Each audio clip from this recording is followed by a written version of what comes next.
If you have five A-list actors and actresses starring in your film about Michael Jordan, you have no excuse not being great.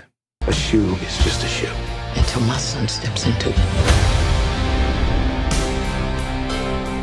Spoiler alert. It's not great. It's not bad. But let's dive into it.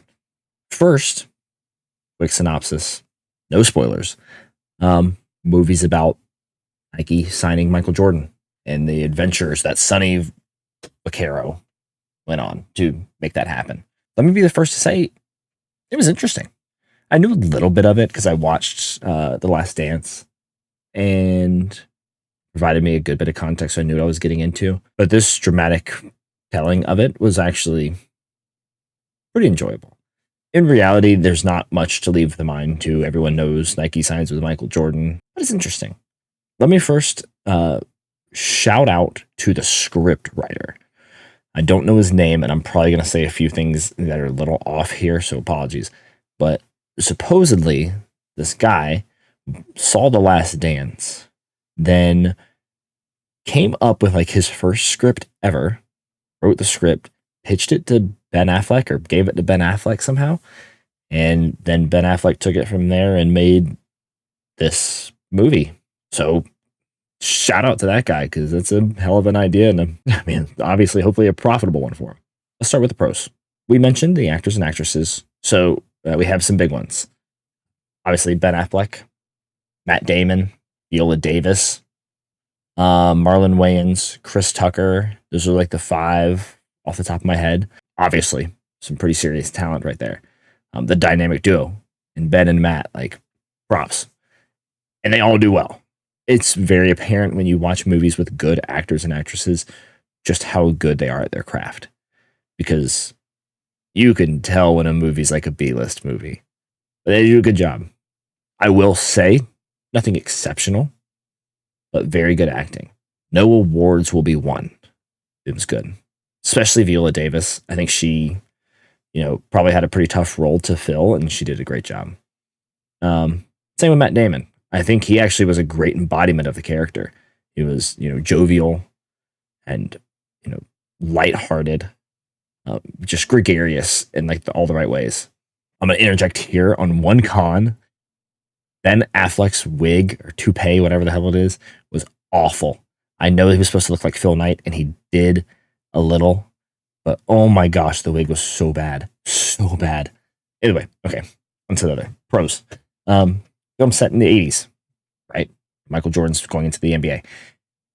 The camera quality is so good, you can see the pores on their faces. It's just like the right amount of grainy and yet refined.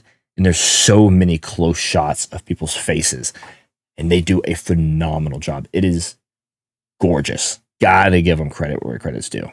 Speaking of cameras and camera work, the movie does not show Michael Jordan. So he's in some of the scenes, but he's always just outside of it. So he's like like this is his shoulder. This is his shoulder. Oh my gosh, this is harder than it looks. Like right here. This is what you would see. Okay. And it's very interesting to me. Like it was obviously made that way. But it's interesting to see how probably actors and actresses played against that. And I think it's a good job. It's this unknown entity off screen who obviously holds a ton of weight. And I think that's just a very unique way they shot it. I dig it. I'm here for it. The script. I think it was a very well written movie. I think every joke landed. Obviously, there's an aspect of it where it comes to the acting. Can they deliver it? And they did. But it was well written. I don't think any of it was cringe or too pedantic. It was the right amount of almost everything. And it really made you enjoy the characters. All of them, even the ones you probably shouldn't like. I'm saying I enjoyed the film. On paper, it's solid. For the cons, I think one of them for me personally, I love classic rock. I love the 70s and 80s. I do. Probably my favorite genre of music ever. The soundtrack was just a little odd. In all honesty, it bounces around between, I think, just some of the super generalized songs of the 80s And maybe that's the point, but I felt like you could have chosen maybe better songs that still fit the vibe. It's weird to me when you go from, Dire Straits to Cyndi Lauper. That's maybe me being really picky, but I think it's worth saying. Another con I had was I feel like Ben Affleck, while he did a good job with the character, I just don't feel like there was enough sustenance to Bill Knight.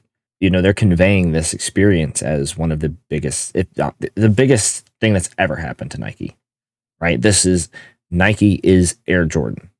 Air Jordan is Nike. His character had maybe an okay amount of screen time, but none of it really felt fulfilling. He did a good job with the character. I just don't think the depth was there, and I don't think it's the fault of the actor as much as it's the fault of what they were given. All in all, I don't have too many cons for the movie. I did enjoy it.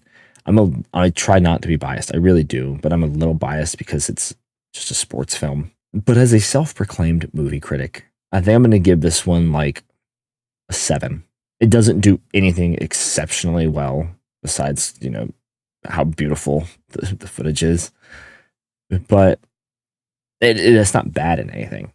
It's just it's a little above average film. No one's going to win an award for it, or they shouldn't. Go ahead and say that. No award should be won for this. Good acting, nothing exceptional. Self-proclaimed movie critic, 7. Personally, I'd say 7.5. I don't think I could give it an 8. So I think 7.5 is very fair. I think you should go see it. Well, I think you should watch it.